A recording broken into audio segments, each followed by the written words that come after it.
दोस्तों, legal and legal में एक बार फिर से आपका स्वागत है।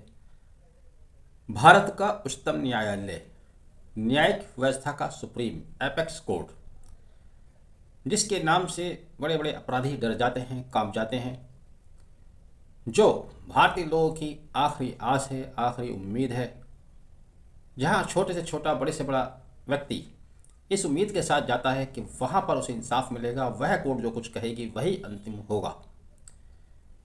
क्या इस कोर्ट को भी कभी ऐसी समस्या का सामना करना पड़ सकता है, कभी ऐसी परिस्थितियों का सामना करना पड़ सकता है जहां पर वह अपने आप को असहाय महसूस करता हो?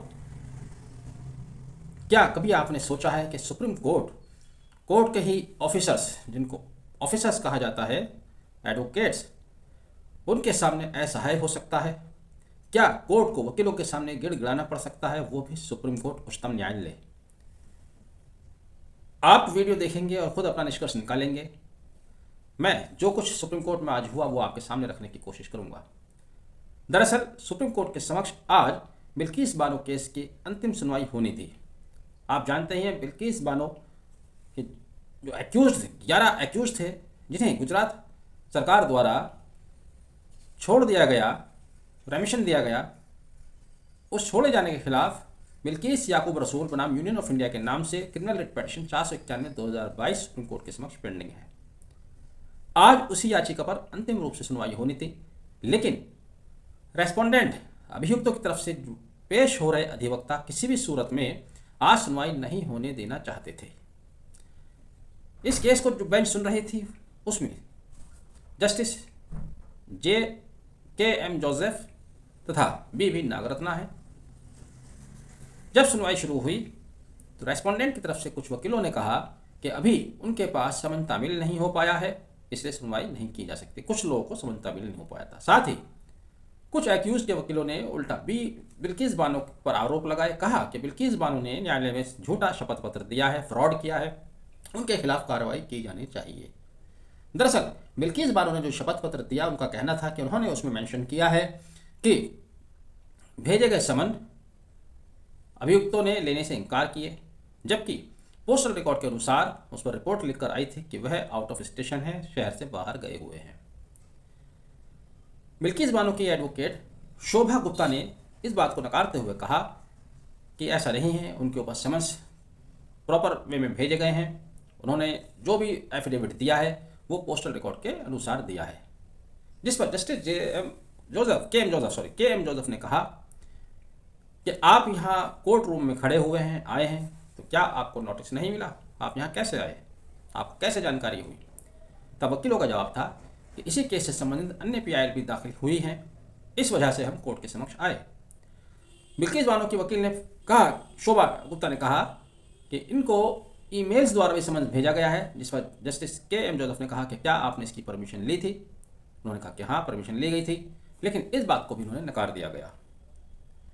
दरअसल मामला है क्या, अब इसकी तह में आइए। Justice K.M. जोसेफ, जो कि 16 जून को रिटायर हो रहे हैं, 19 मई उनका लास्ट वर्किंग डे है वैकेशन से पहले का, उसके बाद समर वैकेशन शुरू हो जाएंगी। इसीलिए जस्टिस K.M. जोसेफ ने यह भी कहा कि वह समर वैकेशन में इस बेंच को बैठने के लिए तैयार हैं, इस केस को सुनने के लिए तैयार हैं, लेकिन इस पर भी एडवोकेट तैयार नहीं हुए। यानी कि जस्टिस साहब ये चाहते थे, बेंच ये चाहती थी, B.V. नागरत्ना भी ये चाहते थे कि इस केस की एनी हाउ सुनवाई अर्लीस्ट हो जाए, लेकिन रेस्पोंडेंट की तरफ से वकील उसको हर सूरत में टालना चाहते थे। जब उन्होंने गर्मियों में छुट्टियों में सिटिंग के लिए कहा, तब इस पर स्टेट की तरफ से पेश हो रहे सॉलिसिटर जनरल तुषार मेहता ने असहमति जता दी। कुल मिलाकर वकीलों का पूरा रवैया यह था कि किसी भी तरह से इस केस को डेफर्ड कर दिया जाए, और इस बात से जस्टिस K.M. जोसेफ काफ़ी नाराज़ हो गए, खिन्न हो गए, और उन्होंने साफ साफ कह दिया। क्या कहा? उन्होंने कहा कि हम जानते हैं कि आप इस केस को टालना चाहते हैं, क्योंकि आप चाहते हैं कि यह बेंच इस केस की सुनवाई ना करे, क्योंकि आपको पता है मेरा रिटायरमेंट 16 जून 2023 को होने वाला है, 19 मई वैकेशन से पहले का मेरा लास्ट वर्किंग डे है, इसलिए आप नहीं चाहते कि यह बेंच इस केस को सुने और आप इसको किसी तरह से टाल दें।